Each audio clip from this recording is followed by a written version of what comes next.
Сәлем достар! Бүгін республикалық жайдарман ойындарының Тұран университетіндегі факультет аралық ойындар басталды. Дәл қазір іріктеуде өткен 5 команда қызу сайысқа түседі. Биыл республикалық жайдарман ойындарына 20 жыл толады екен.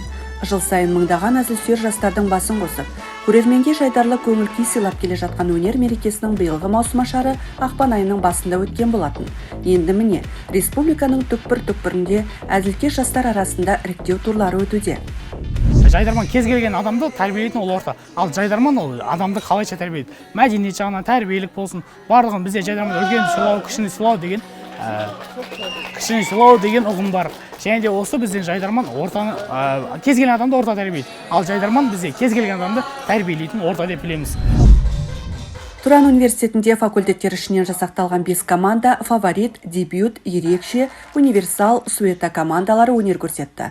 Қалалық лигаға өтуге бәрінің де таласы бар, бірақ ойын ережесі бойынша университет намысын бір ғана команда қорғай алады. Әділқазылар да осал емес. Зал төрінде жайдарман ойындарының Алматы қалалық филиалының басшысы Оңдасын Құлымбек, Краш командасының мүшесі Дастан Несіпбай отырды.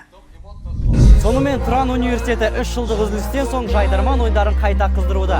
Мұна кубокқа ие болған команда Студент Лайф қалалық лигасына жолдама алады. Әділқазылар алқасының шешімімен Тұран кубогына фаворит командасы лайық деп танылды.